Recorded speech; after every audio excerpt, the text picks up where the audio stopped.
makeup room. Yeah, We need that.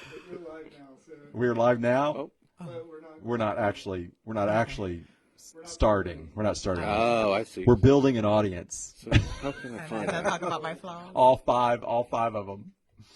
All 5 people joining us. Oh, there we go. Are you tracking? So if you are already joining us, we've not started yet, but we will. So like and share and invite people to join us, especially if you know people who are homeschooling with the new Duval County homeroom. We're going to talk about that a little bit more in a few minutes. So get ready. We're starting at 7. Todd, do you have a song for us? I don't. Do you have Terrible Sock Puppet? I Theater? could pull the Terrible Sock Puppet. We did that in our kid workshop or online. We had Terrible Sock Puppet Theater. And the name is very appropriate. It's terrible. Oh, it's terrible. It's terrible. It lives up to its name. It's terrible voices, terrible socks, terrible everything. But it's kind of like, watching a horrible accident. Even though it's horrible, you just can't take your eyes off of it. Until you're like, oh, And Todd uses his falsetto voice. So it's you make people have to turn the volume down. Oh, it is something to behold. And it was really good because my daughter was in it, and it's always fun to embarrass your children, but when you actually catch it on video, it's just priceless. She looked. Oh, it's so much fun to be a pastor's kid. Oh Are goodness! you a PK? Yes. Are you really? Oh my goodness. And I used to sink in my chair on Sundays, What's he praying, gonna God, say? please don't let him say anything about this weekend. Please. My kids don't. It's kind of a mixed thing. Like There they we go. sometimes if I mention them, sometimes they, they'll get, or they'll tell me, Dad, that wasn't right. It wasn't really. They'll fix the story after the fact. I'm like, I've got a friend who has to pay his wife and kids if he ever mentions them. Oh, wow. Like that's their arrangement. That was a good idea. So like they make money every time he mentions a story about them. So don't get any ideas. Is it 7? yeah, It's 7. Okay, awesome. sounds fine. Awesome. So we are ready to officially begin. Welcome. My name is Gary Weber. I'm the pastor at Southside Baptist Church, and this is the family room. During this time of social distancing, we are experimenting with some new delivery systems for our ministry here at Southside, and one of those on Wednesday nights, just a Facebook Live event that we're calling the Family Room, where we're just trying to talk about issues that matter in the home. And we're so glad that you have joined us tonight. Make sure to like, share, comment, send in your questions, because we're going to be addressing those too. Also with me tonight, many of you know Pastor Todd Canarins. He is our associate pastor with Next Generation Ministries, and just doing an awesome job creating a lot of great content for families. You can check out on our Facebook page or ssbc.org, and also on our YouTube channel. But tonight we have a super, super special guest, and I am just so excited and grateful that you could join us. This is Miss Davina Parker. She is the principal at Spring Park Elementary School, and that is our newest faith-based partner. We started with them in a faith-based partnership back in the fall. And Todd has been leading that for us, our effort in that, and we're going to talk about that a little bit more in a moment. But first, Ms. Parker, tell us a little bit about Spring Park Elementary. So the best way to describe Spring Park Elementary is it's the best kept secret of the St. Nicholas area. It is a wonderful school filled with children from all nationalities. We're like the United Nations. And we're the only primary years IB program in Northeast Florida. So that makes us real special. So tell us, what is IB program? So IB program is the International Baccalaureate program, and it's a way in which we can teach children how to think globally. So it's taking their everyday lessons in math and science and reading and having them to apply it to a real world problem and to solve it. So for example, our fourth graders one time were reading about platypuses and other creatures, koalas, and it just happened to be during the forest fires in Australia. And so after they were reading about the habitats and things of that sort for these particular animals in Australia, they decided, hey, now that we know about their habitat and we know that it's in danger right now, what could we do? How can we help Australia and to save these particular species of animals?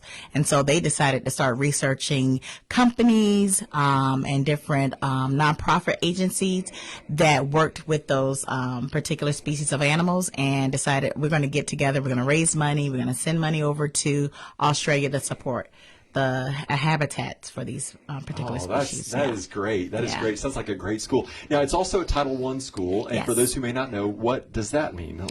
So a Title I school is a school that the community is pretty much impoverished or low socioeconomic standing at that point. So what happens is the government provides extra support and finances for our students to be able to have equitable education that you would get from a school that's in a affluent area.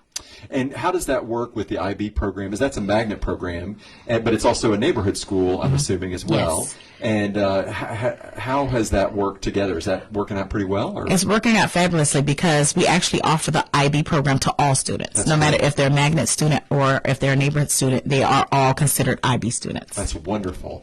And how long have you been at Spring Park? I've been at Spring Park for 4 years, and I started there as an assistant principal, and I became principal about 3 years ago. Well, that's great. That's great. Now, Todd, because you've only been at Southside just since the fall, and this is one of the very first things you did was establish this partnership. We've had faith-based partnerships and have faith-based partnership with other schools. A historic connection with Landon Middle School and also Douglas Anderson School of the Arts is one of our faith-based partners. But you, as children's pastor, wanted to connect with an elementary school. Right. What led you to Miss Parker and Spring Park Elementary? It's actually really funny, and I won't take a long time for it because I won't give you time, but it's providence. It's God at work, because I when I came up here, I didn't know much about the San Marco area, so I was Google searching elementary schools near us, which, if I would have been sitting in my office when I did that, it would have been Hendricks. And absolutely great school. Yeah, my girls went there. Yeah, but they've already got some church partners, and different than Spring Park, and I'm glad God brought us to Spring Park. But I happened to forget my lunch. My wife always packs my lunch. My wife's awesome. She always packs my lunch. Shout out to Julie. Julie. But I forgot my lunch that day, so I was actually standing at the Dailies right down the road, and I typed in elementary schools near me, so closest to there is Spring Park. So I just said, okay, I didn't know, so I was like, I'm going to text their or email their principal, and I don't think it was an hour. Miss Parker got back to me, and you were pretty calm in the email. It was like, yeah, I'd love to meet with you. And I walked into her office, and she's like, you don't know.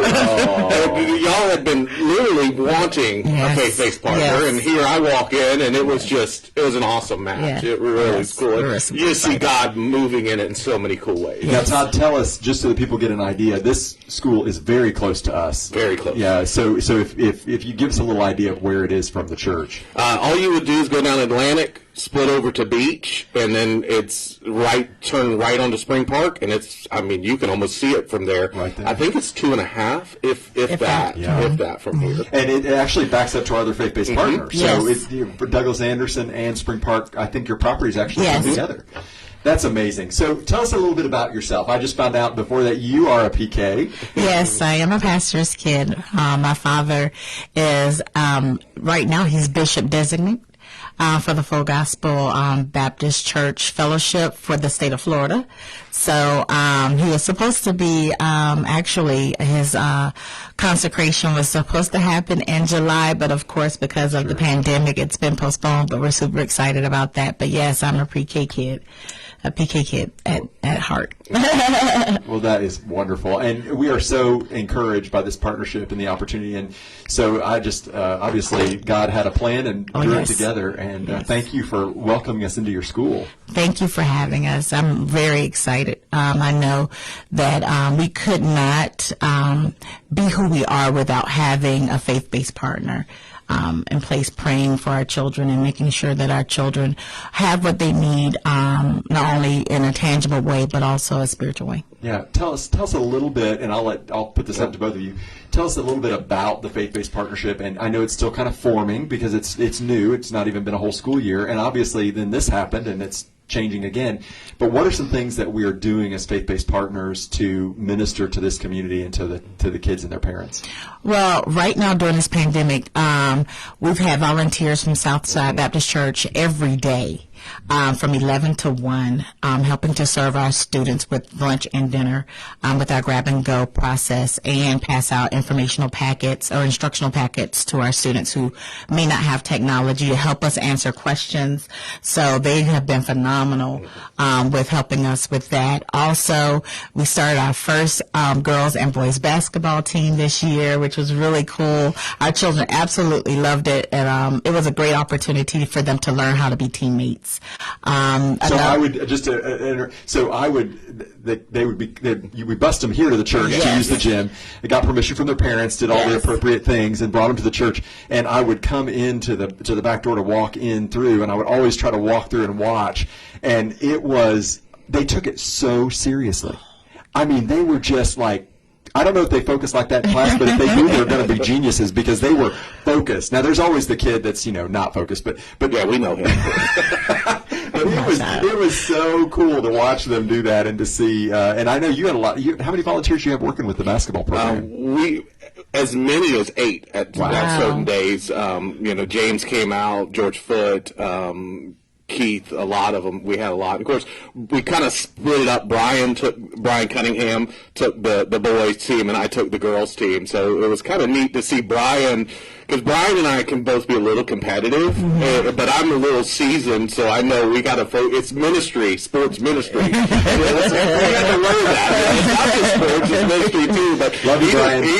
But he did an awesome job. Their first game, they lost pretty significantly. But their second game actually went to overtime and had a great shot to win. And just to hear Brian, it wasn't about the loss; it was about the kids, and that was just really cool. Yeah. That's really cool. So folks passing out food right now every day, and we've got the basketball program. What else? What other things are going on in the program? We had also Southside hosted a dinner and a movie night right around the holidays for our parents and students, which was really sweet.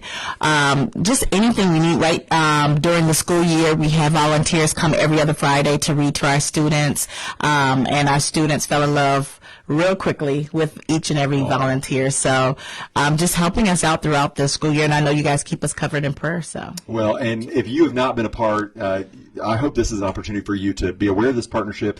If you haven't already been praying for Spring Park, to pray for Spring Park, pray for Miss Parker, and especially right now, because this is a really difficult time. We were talking before. Tell us a little bit, again, if you would, about some of the unique challenges, not just that your students are facing, but there are a lot of students who are facing some significant challenges that we might not think about if we're not immersed in this world. Well, one thing I always think about is the fact that school is a constant in children's lives. It's a normal, everyday routine that has been disrupted at a blink of an eye for them. And so just the adjustment of not being able to get up and go to school to see my teacher every day or my friends every day, they're probably still trying to wrap their minds around the fact that they can't come back, and they don't understand why. And it's a little painful at times to think about it, because it's not their fault as children that they can't come back. But as children, they internalize a lot of that, thinking I must have done something wrong during this time that I can't go back to school. But, the good thing, the one thing I love about Duval County Public Schools is based on everything that you see and hear in the news. For example, Virginia closed out school and just said, okay, that's the end of the school year. Have a good year or a good summer. Duval County decided not to do that. They decided, no, we're going to keep our children learning. We're going to keep them engaged. And so they created the Duval Homeroom for virtual learning, and they created packets. And I love that they made packets for those students who don't have technology right now. But at the same token, they are trying to get every student in Duval County a laptop and a hotspot. I know, that's amazing. That is amazing. But sometimes you have to be careful about what you pray for. So as educators, right. We constantly pray for, Lord, we really want our children we love our children. We know they love their parents. We just want them to have more time with their parents so they can really get an opportunity to learn each other and to know each other as much as we love them. And, Lord, please help them understand education and help our parents understand how we teach and what we do to make it so much easier for us to connect, because we need each other as a base to support these children. And he answered our prayers in a unique fashion, where now the parents are really, in the weed of things with the teachers. But with that, the blessings of that also Yeah. come some unique challenges. So Yes. obviously you've got families who are having trouble already making ends meet.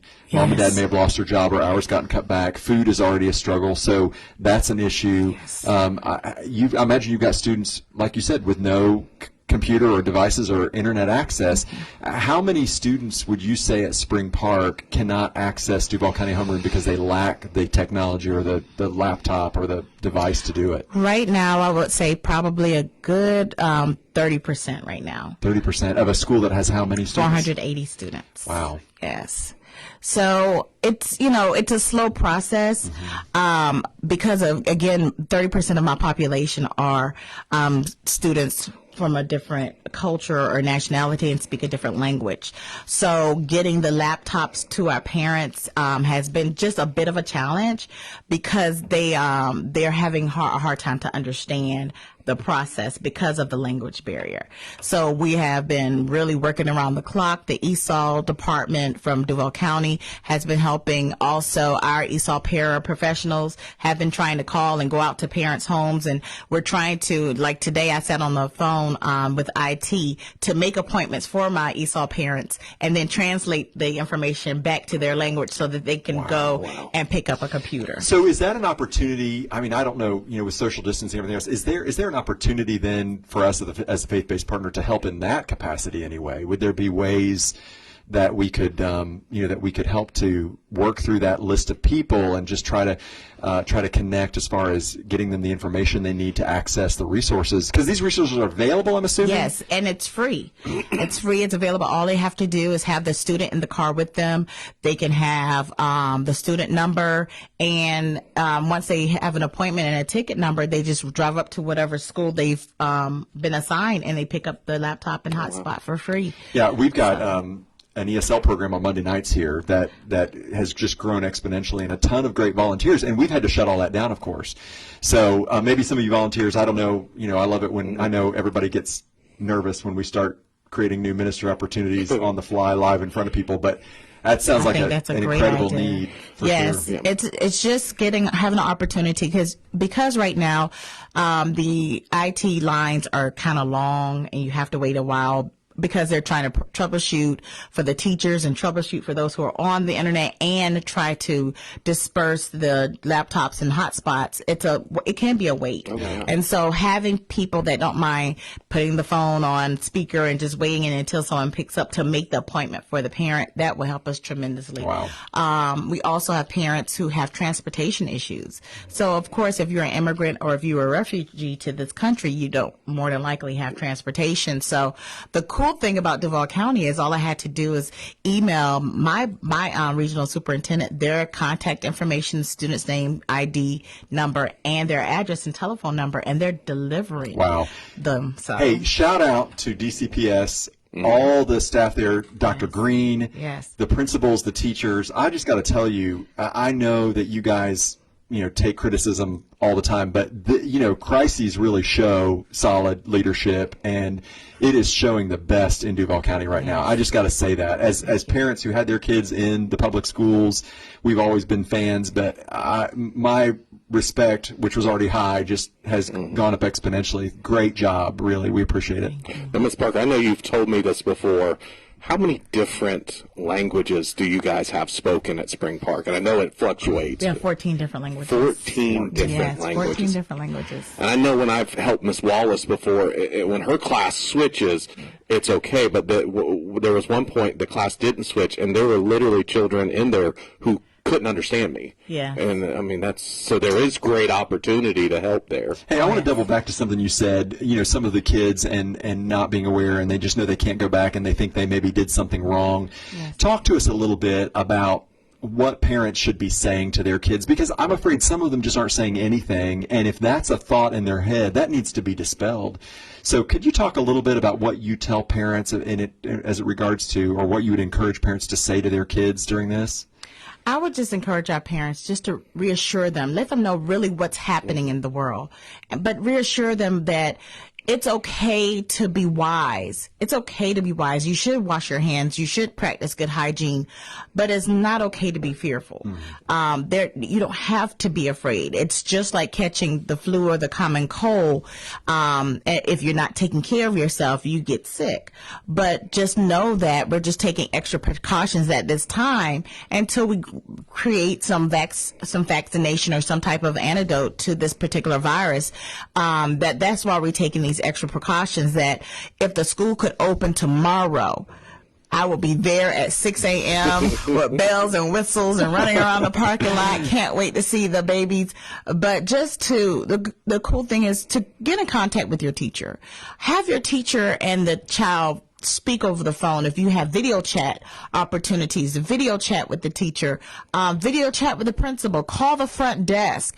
Let your child hear people who really miss them and can just reassure them that everything's okay. Yeah. Because when you take a constant out of a child's life, they are left to wonder, how are they doing, and did I do anything? And when they hear the voice of people who see and love them every day, they kind of relax and they are kind of okay. So that's why we're trying to even do virtual Pledge of Allegiance every morning. Wow. So we're trying to do announcements to make it almost natural again for them. Every day I remind them, not only am I proud of you for overcoming the obstacle of technology and virtual learning, but I also miss you. Yeah. And I also can't wait to see you again. We will see you again. And so just keep saying, you will be able to go back to school soon, so that they can feel some hope. And that's what you want to build, is hope, because in this world, all they want to do is talk about deaths, and they want to talk about woes and fear. But if you talk about hope and you tell your children that there's nothing to fear if they take care of themselves and just use wisdom, and that they will be able to return back to school and they will see their teachers again, it'll build up that hope. Wow, that's great. And she didn't just say that because we're on Facebook Live. She was saying already when she came in about how much she misses. You were on the phone dealing with school issues as you walked in tonight. So this is a woman here who loves her students, loves her school, and is definitely on the mission field there. And we just appreciate that so much. Thank you. Ms. Parker, I want to follow up on something you said earlier, and you kind of touched on it there.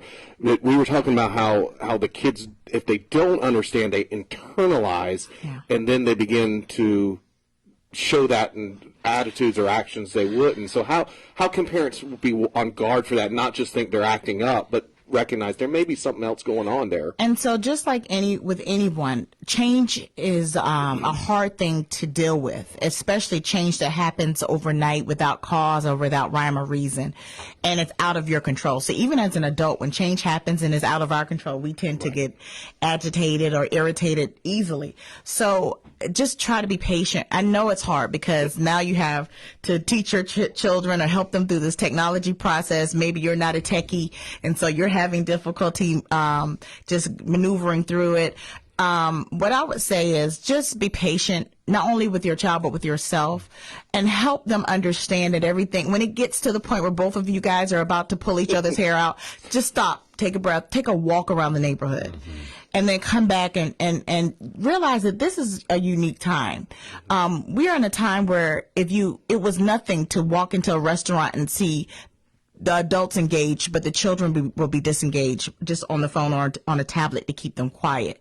But this is the time to really hear our children and to have a relationship that goes beyond text messaging and YouTubing. This is our opportunity where we can recapture that family unit that we used to have when we grew up. Right. We weren't allowed to bring electronics. We weren't even allowed to eat in the living room. We didn't have electronics. We weren't allowed to eat anywhere but the dining dining room. So this is an opportunity to really think outside of the box. Have them eat in the backyard if you have a backyard. If you have an apartment, throw a rug on the some carpet or cover on the floor and have a picnic in the middle of the floor. Do something different to grow this family time.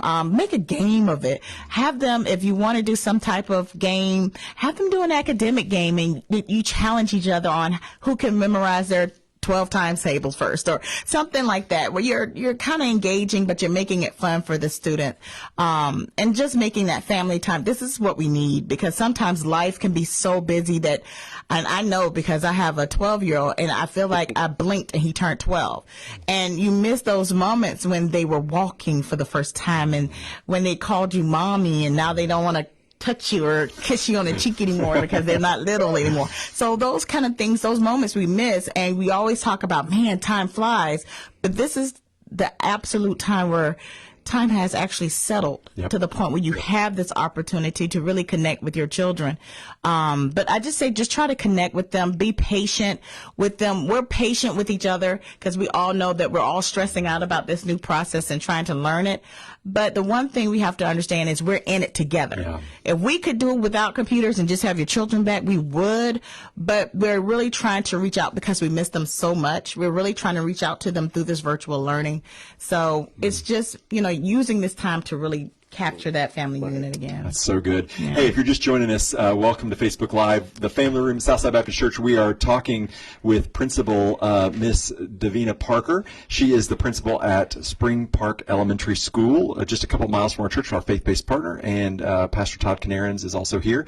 We are looking for questions, so if you've got questions about Duval County Homeroom, if you've got questions about the faith-based partnership, if you've got questions specifically about Spring Park or best practices for homeschooling kids, send those in. Let us know. We'll put those to her. You can ask her anything. We just got one. Awesome. It says, how important is it for parents and community to send words of encouragement via email, video, Facebook, however, posts not only to the students, but also to the teachers, administrators, and school staff? It is very important, especially during this time, because it's uncertain for us as well.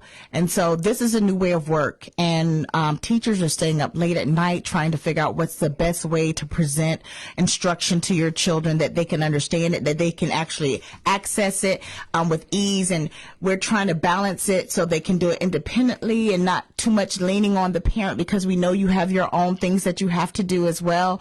So sending a word of encouragement, or even if you're a techie and the teacher is probably not so much of a techie, if you can offer some support and say, hey, if you need me to do some video chatting or some video recording for you, or if you need me to give you some pointers on how to use Microsoft 365, or, anything I could do to support, even calling the next parent in your classroom and to help support them. I think that's the other missing key, is we're all in it together. So if I was a parent in my child's class and I noticed that we're on this new way of learning, and I'm pretty savvy in Microsoft Teams, I would offer help to all the other parents in my child's class. That's a great idea. So I think that would help out as well. So if somebody watching said, okay, I'll do that, like how would they just send an encouraging note or an encouraging email to a teacher? That's all on your website if they wanted to find? So if you go on your school's website, and if you can't find your school's website, just go to dcps.duvalschools.org, and you're going to select a school. When you pick that school, you're going to go to staff, and you'll be able to see all of the staff information and email addresses. So you can send an encouraging word that way. I know a lot of schools use something called Class Dojo, which is a messaging system that we use for announcements and different things like that. You can send an encouraging picture that way as well, or a text message to your teacher. If you're already in Teams, you can send an encouraging word through Teams as well. So any method, through email, through text messaging, or any kind of way that you can send an encouraging word, just to let them know that they're doing a good job and you're supporting them, or give them that extra oomph. And that's a great word, too, about connecting with other parents who are in your kids, who are in the same situation, that sharing the tips and tricks and things that have worked for you. Teachers do that all the time. Yes. And so sharing tips and tricks that work for you around the house may be helpful, or you may get an idea from other parents. So finding ways to network with other parents who are in this situation, even if they don't go to your kids' same school. I know we've got some groups that are meeting on Sundays who've got a lot of parents in it. Make that part of your conversation in your group when you're having a Zoom meeting, and just take some time to really share some ideas, even ideas about how you are existing with mom and dad working from home and the kids doing school, and that gets tough. That's really, that's our house right now. We've got 5 people and we're all online trying to do stuff, so it can be a real challenge. And routers crashing. Yes. It gets tough. So, and with that, so one idea, and I was actually texting with a mom tonight, and she was saying she's having the same issue. We talked to children about limiting screen time. Now we got school and screen time, church on screen time. And how do you talk to your children about that to let them understand that this isn't the new norm? We got to balance this. So this is something I was sharing with my parents when we first kicked off Duval Homeroom. Your child should not be in front of the computer from 8 to 2 or 3 o'clock in the afternoon. That's way too much computer time.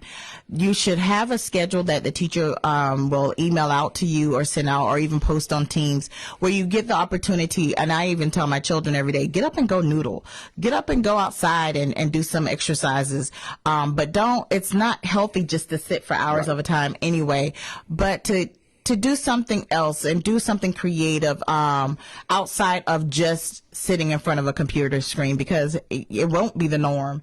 We will be returning back to school. But I just want parents to understand that you just talk to your kids and tell them, hey, it's time for a break. And if you're working from home, it's time for a break for you too. That's right. Because sometimes we can get wrapped up, and then I'll look at my watch and say, oh my goodness, I've been sitting in front of the computer since 6 a.m. and now it's 12 noon. Oh, I have to get up.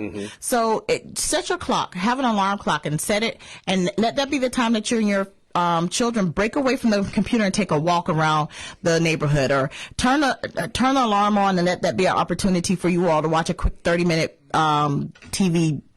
something on TV, or some type of exercise that you all have fun doing, or challenge that you do.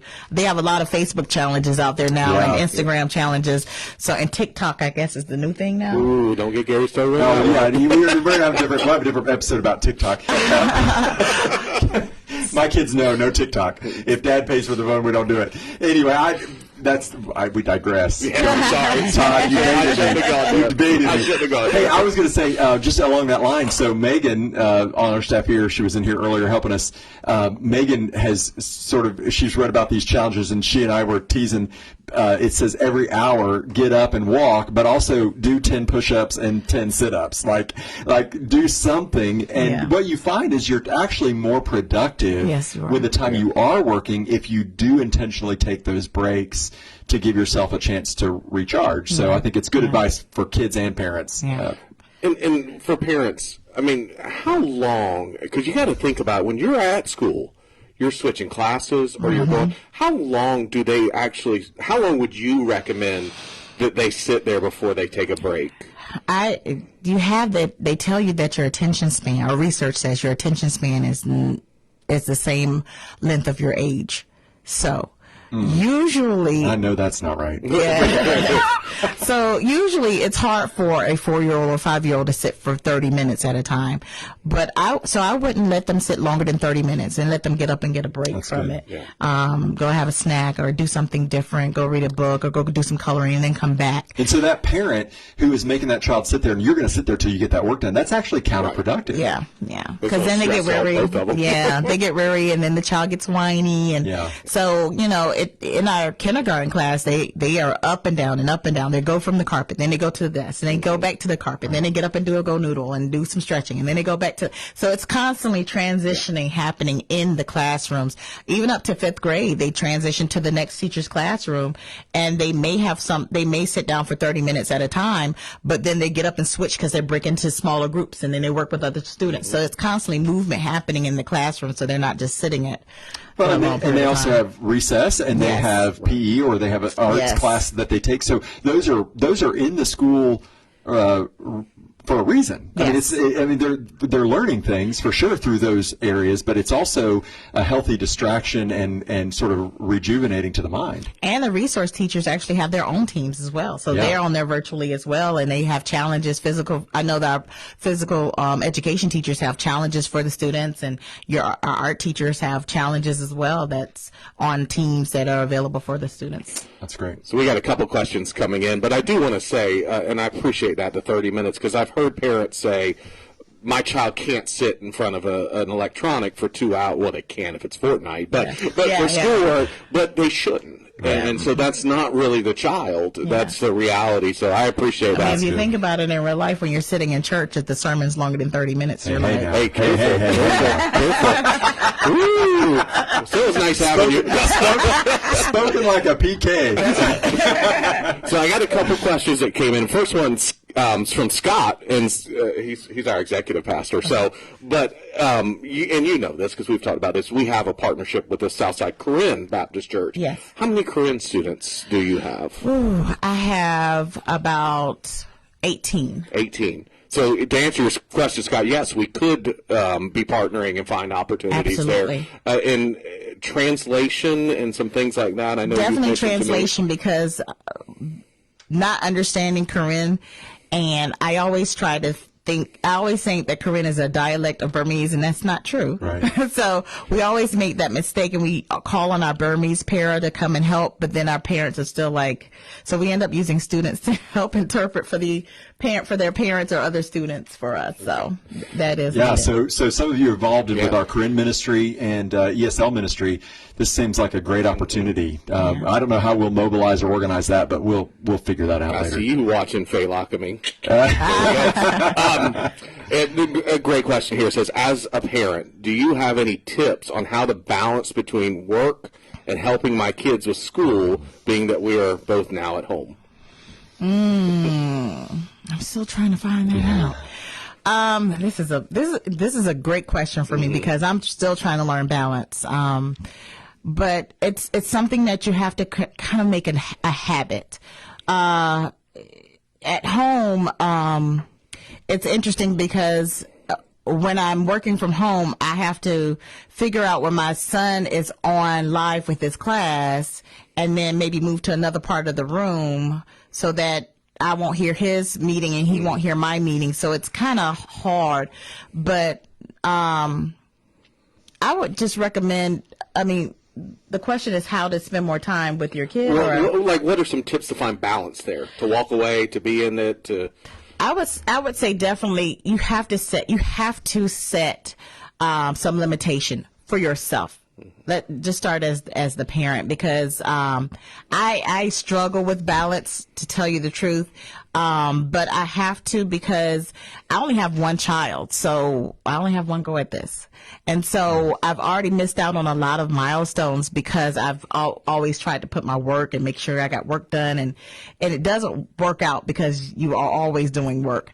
So the best thing I could tell you, especially now that you're home with your child, is to go ahead and create those opportunities where you take breaks together. Yeah. So look at your child's schedule on the virtual learning. Look and see when he has breaks, he or she, whenever they have breaks, and then you schedule your break time right around the time that they have breaks. And when I say break away, leave the computers totally. Get up physically from your computer, walk outside, just stand outside and just absorb the sunlight, and just have a talk. How's class going? What's your next thing that you have to do? What's your next project? Are you having any questions? Are you having any concern? Just have a casual conversation, and then go back in and make the next time you meet opportunity for you to eat popsicles or something just out of the box, so that you can start spending more time together and make that balance happen. And you notice it takes 7 repetitions for something to become a habit.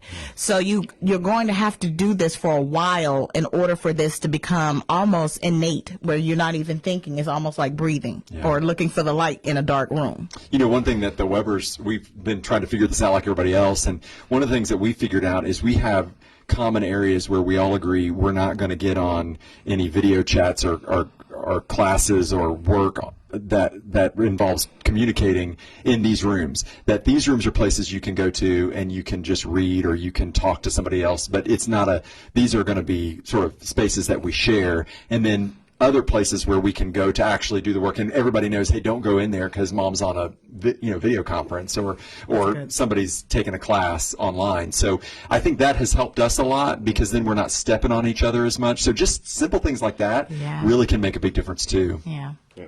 Jessica, who is also a teacher in Duval Public Schools, she brought up that they're taking about 20 minutes at the end of the day to write in a journal or to draw in a journal, to reflect in that journal, because her point was you got to think about emotional health in this too, because you're in front of a computer, you might get it done, but how do you process that? So That's true. That's true, because every day job, it's a different way to process what I know I go through. So you're absolutely right. Just journaling and stepping away from it and trying to wrap your mind around this new way of work. Yeah.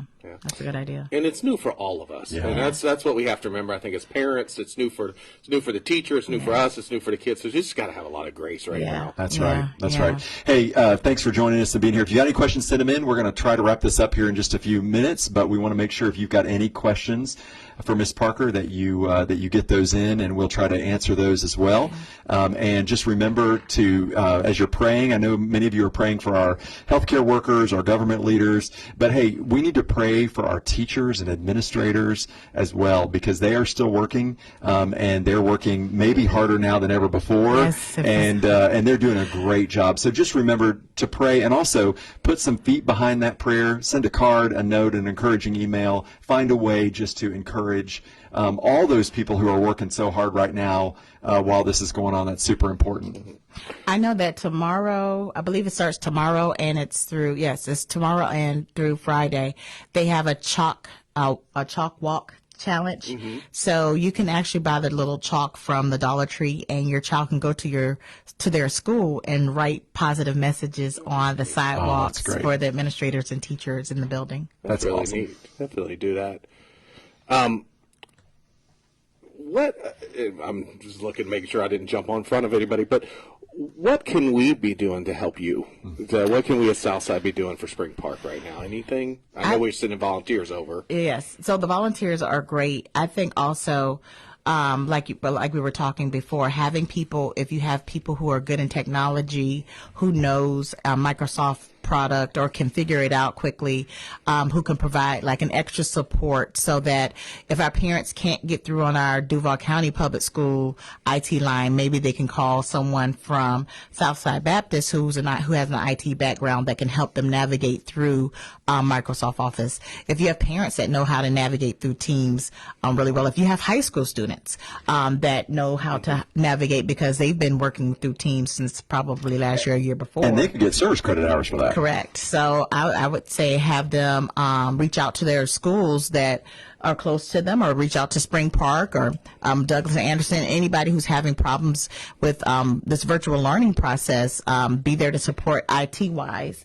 Another way to support also is just anything you want to help for the students in order in the way of food, because we do give out food. We give lunch and dinner.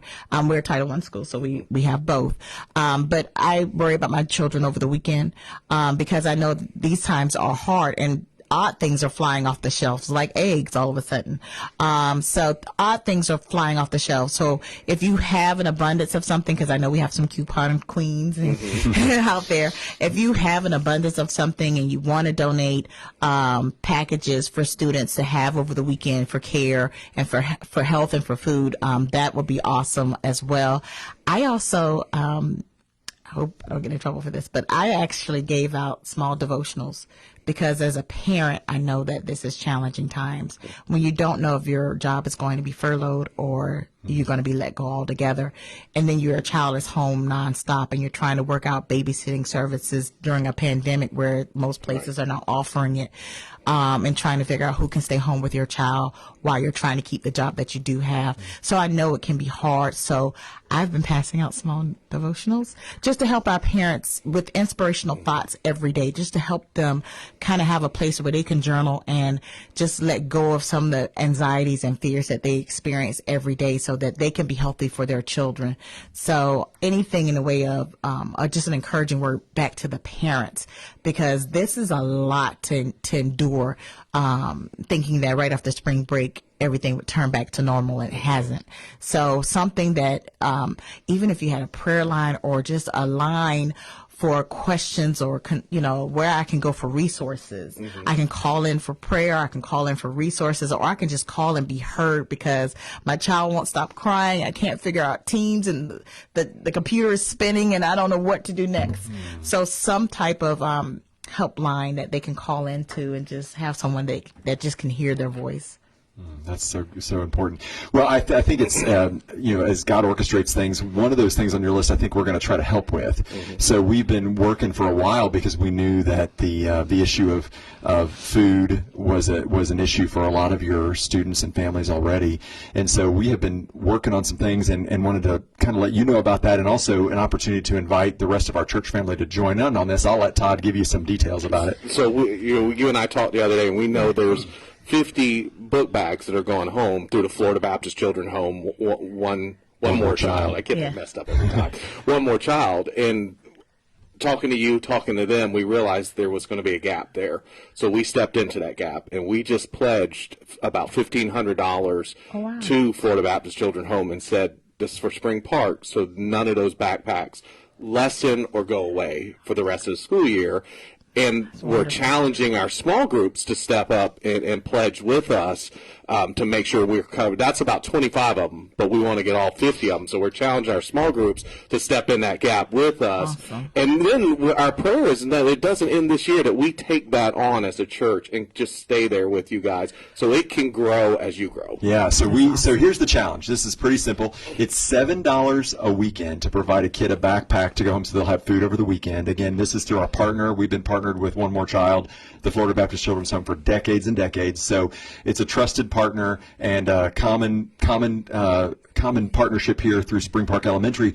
So it's $7 for a backpack. You can actually, for $63, you can sponsor a backpack to get us through the end of the school year, and we are looking for 25 more. Now, through your tithes and offerings, you've already provided 25, but we want to go over and above that, and we want to make sure all 50 of those are solid through the rest of the school year.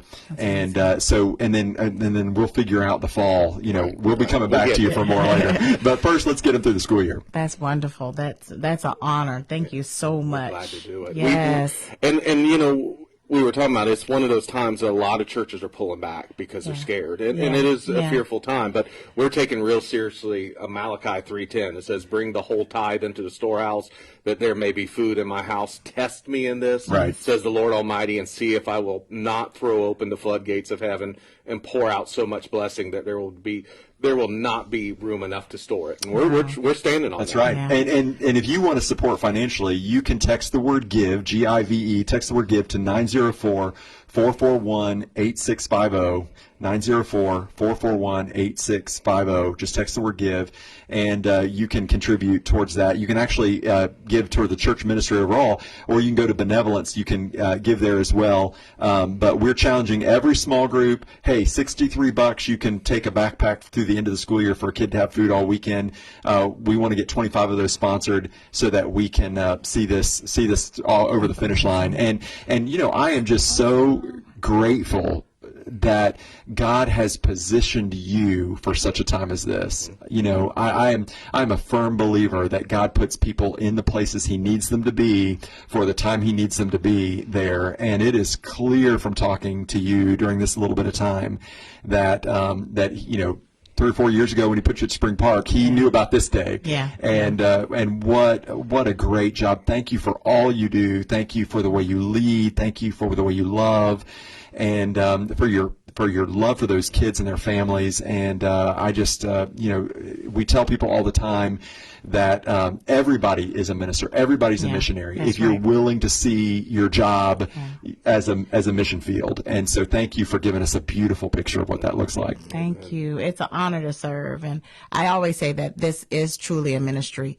and that it's a calling. And I believe that my staff have been called individually to teaching, and not only to teaching, to Spring Park to minister to our particular community. So I'm blessed and humbled to have a staff that has been called by God to be able to lead education, but not only lead it, but lead it with a compassionate heart for our children. So good.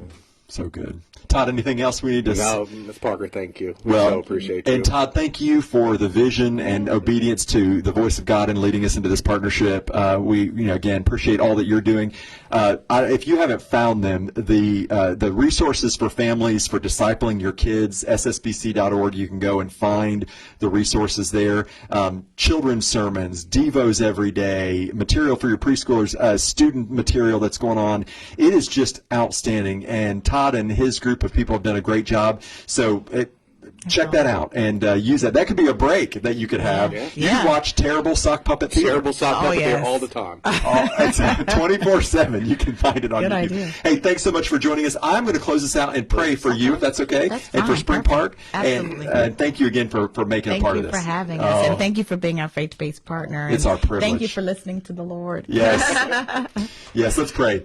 God, we want to thank you so much for this time with Ms. Parker, Lord, and we want to thank you for her ministry at Spring Park Elementary and for all the faculty and staff there and their ministry. Lord, for the families and the kids. Father, right now, many of them may not understand, and Lord, this is a real test and a trial for them.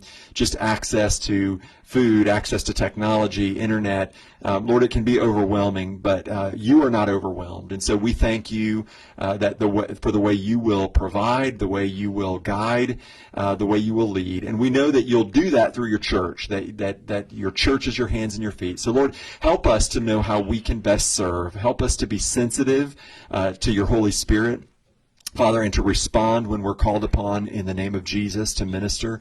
And Lord, we just pray for each and every one of those kids. Lord, we pray for their safety and protection. We know some of them may be in environments and situations where home is not the most consistent or safe place. And Lord, we pray special protection for them right now. We pray for extra compassion and patience for those parents, especially the ones who are having such a hard time knowing how to manage work and their kids and financial struggles. Lord, we just pray for them during this time as well. And God, we thank you for the leaders that you put in place and for the great job they're doing in helping us navigate this just unprecedented situation. And we thank you that you're the God who is going to see us through it. We thank you that we can have hope in you throughout the course of this. Father, may we focus on that, even as, Lord, others might choose to focus on fear and even anger. Lord, help us to be people of faith and respond with the hope and the peace and the love of Jesus. It's in his name we pray. Amen. Amen. Thank you so much for joining us. Don't forget to join us Sunday morning for worship, and check out all the resources at ssbc.org. Follow us on Facebook, and we will love to stay connected to you. So let us know how we can pray for you and what we can do for you. Post any additional questions you have here. Share and like this so other parents can see and hear and know how they can better serve their kids and their teachers and fellow parents as they go through this together. God bless.